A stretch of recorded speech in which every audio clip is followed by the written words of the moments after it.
Good morning. This is Elaine Magenka, Certified Zentangle Teacher, and we're here today to take the next step in working on dragon tiles. So you've already watched the tutorials that I've done in the sketchbook where we have learned 4 of the basic zentangle patterns, that being crescent moon and hollibaugh and printemps and cubine. So here we are with a little bit of practice in the sketchbook using a pencil, and now we're ready to jump in to actually work on a tile.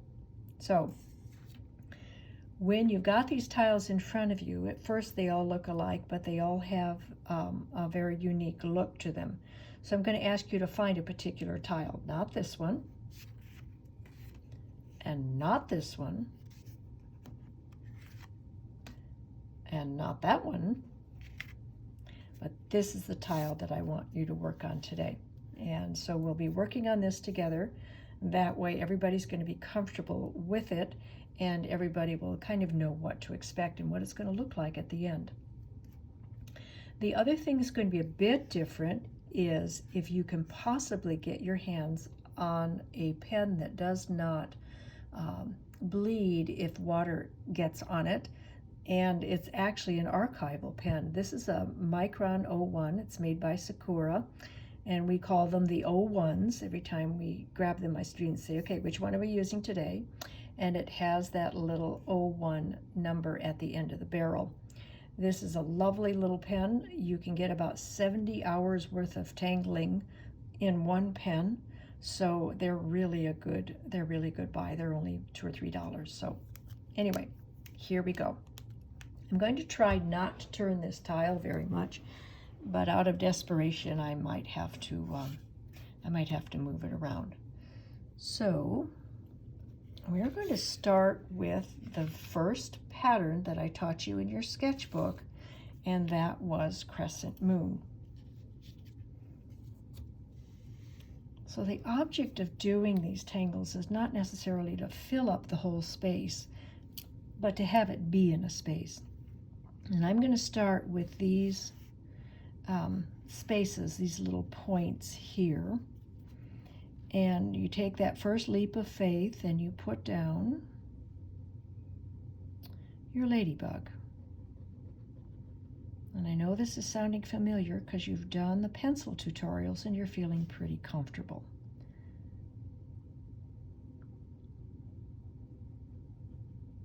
So down go the ladybugs. And I can just tuck it in here. Okay. And I'm going to put this one. I'm going to make it interesting for myself and give this one a little odd shape, bumping it up against that edge. And maybe one here.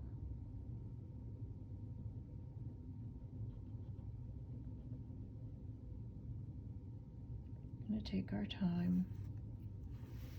Away we go. Let's put one over here.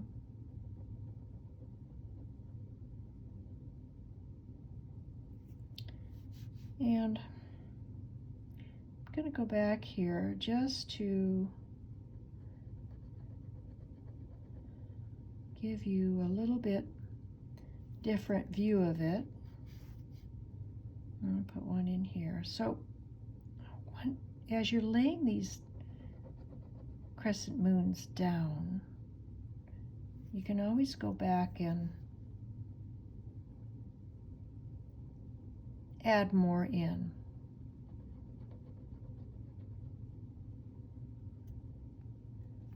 Just take your time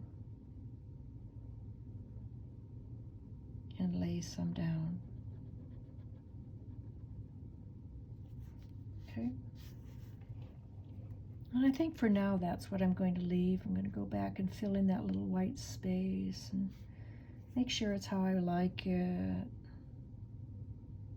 Got some more white spaces in there. Okay, so step 2 is to aura. So choosing where to begin, I think I'll begin over here. And I'm going to aura each one in turn. So I just go right down the line.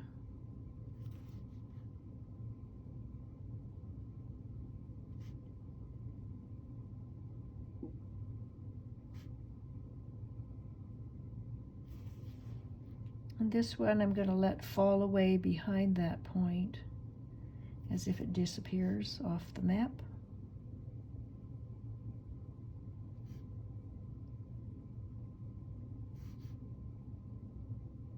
Okay, so that's my first round. My rings are bothering me a little bit.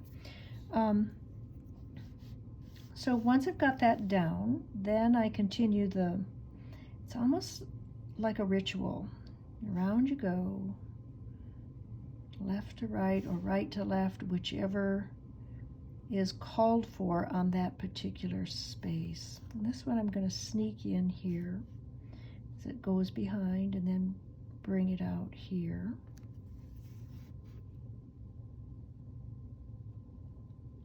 And here.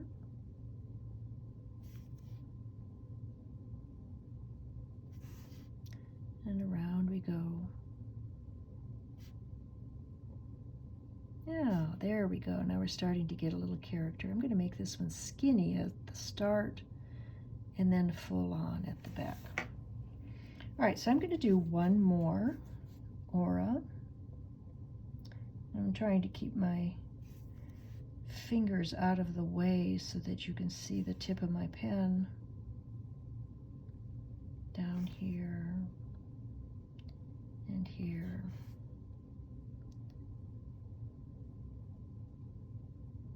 And I hope that you are moving your tile around in order to get the right angle. Really working hard to stretch around this so that I don't make you seasick. Okay, so at that point, it's a nice start. And I want to remind you of these little ones that you can tuck in. So after you do 3 or maybe 4, you can give yourself something a little different to play with. Okay, so then I'm going to go around those.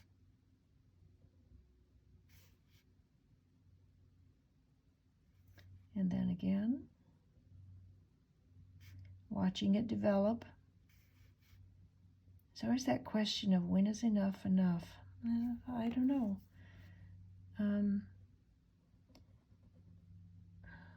That question is almost a judgment question. I think it's more like, when do I want to play a little bit more and when am I ready to move on? There, I kind of like that. This seems a little lonely over here, so I'm going to put a small one over here. Okay. And then aura it a second time, helping it catch up. Maybe one more. There's always room for one more.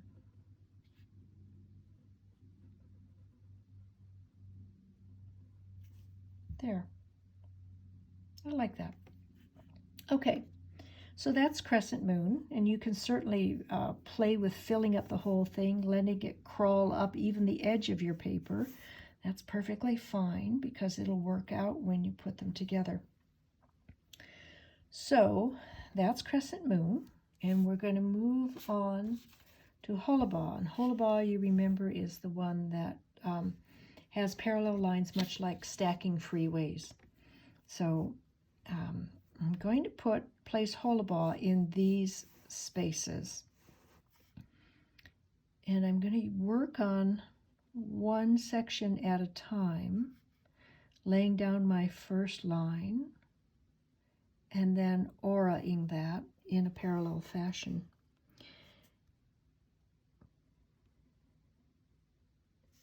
And then catching it from the top and coming down.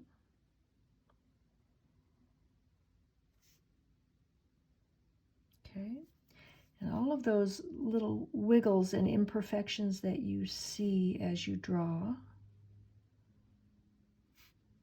will actually become part of the character of the piece. It will certainly signal a little bit more, signal that this is done by hand. And there's something lovely about things being done by hand. You do realize that things that are made by hand are more valuable than things that are machine made.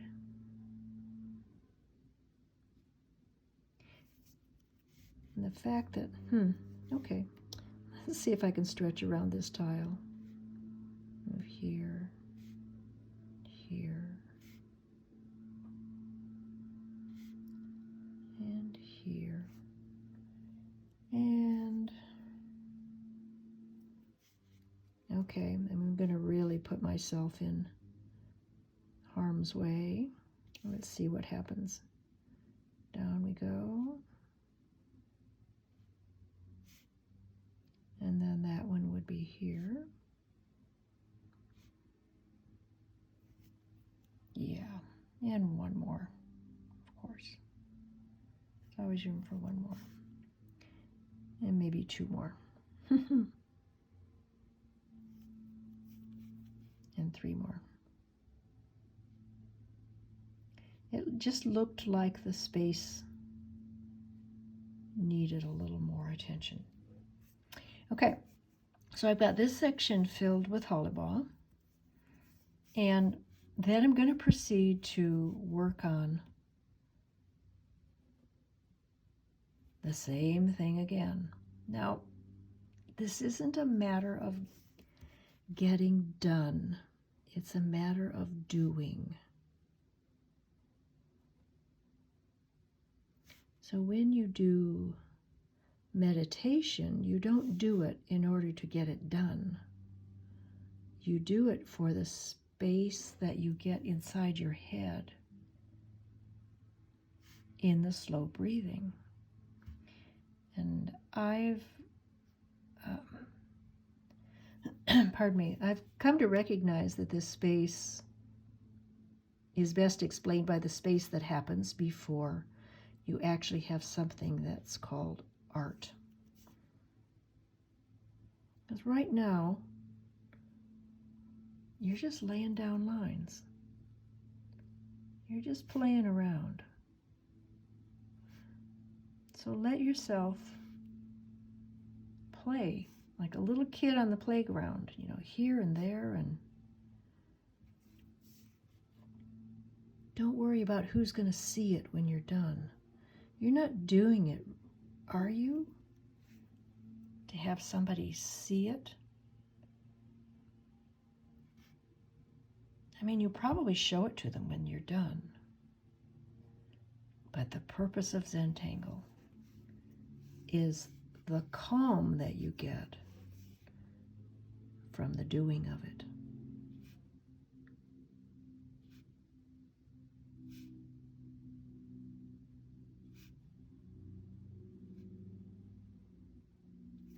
Okay. And even if I were to look at this tile tomorrow, I might say, it needs a few more here or a few more there. And that's actually what happens when you do zentangle. Is you pick it up later and say, oh, now I see it differently. I'll put this in here. Okay. So I invite you to fill up these next two squares. Okay. And so now we have crescent moon and we have hollibaugh.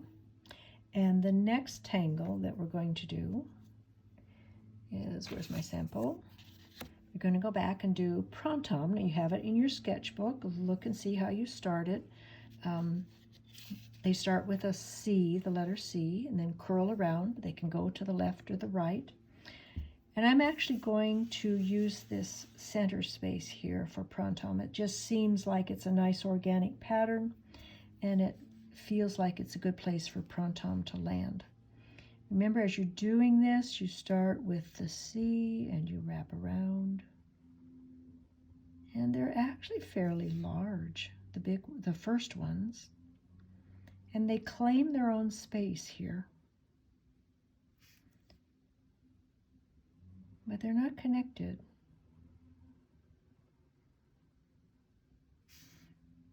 So you want to get down 4 or 5. Gosh, these are getting bigger and bigger. They do that. And here I'm going to interrupt that line. Come back and finish it right there. Okay, so I've got my large ones established. And now I'm going to put myself in a bit of mischief and see what happens. So there's the curiosity, like, are you willing to do something that is unpredictable?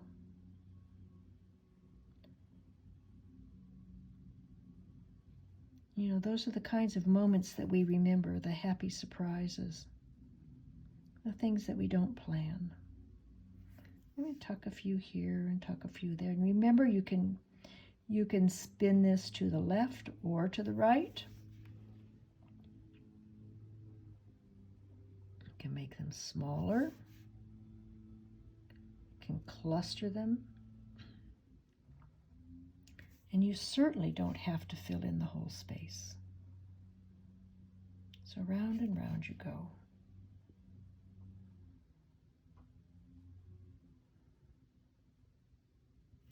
Just checking my pen to see that you can see without my hand in the way.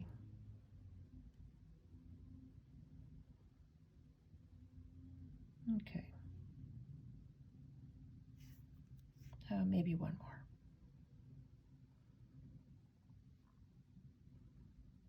All right. Okay, that was a small space, so I think I'm probably just going to be happy with that. The last tangle that we're going to do here is cubine.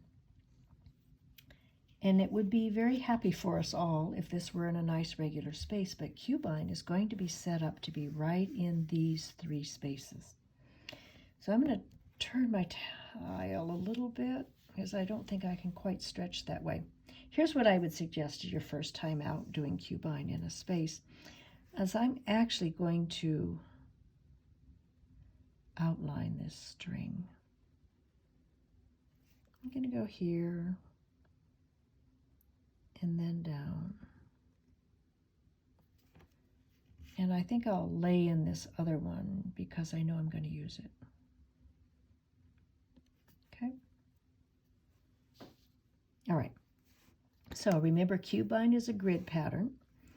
And I'm going to start by laying down a line. And I'm going to make this very regular and quite predictable. And there's a certain calmness in something that is predictable. So I think that's about the spacing. It's a little bit less than the width of my pen. And then I'm going to use this parallel line here, this line. And these cubines are going to end up diamond shaped. Okay. All right. Now, if you remember, the beginning stroke of cubine is a vertical line. So, a vertical line, and I'm actually starting right at the top. And remember, there's a little dot. If you need that dot there, you can place it there. And then even it out and take your time filling in the space.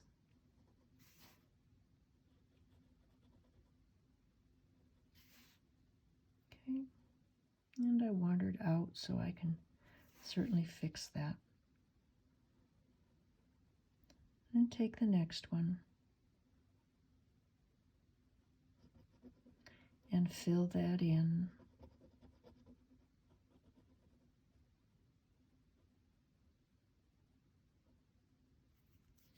Okay.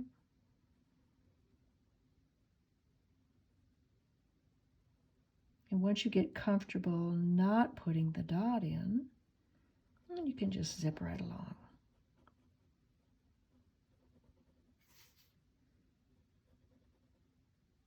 Taking care to fill in all those little white spaces that are there.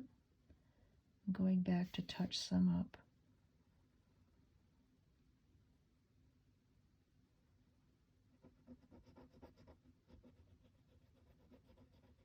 I like the sound of the pen on the tile.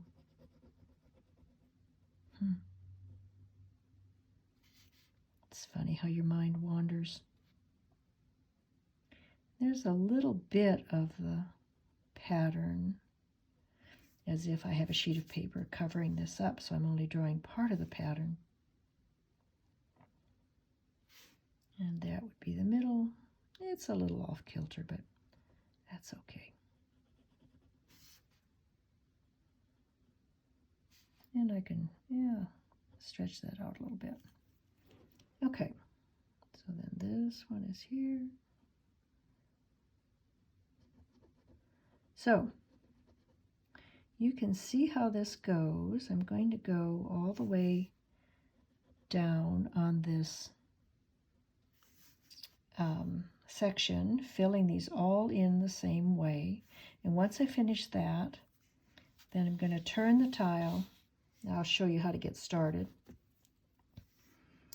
And think of this unit and do my parallel line here. This is a little tinier than I had thought.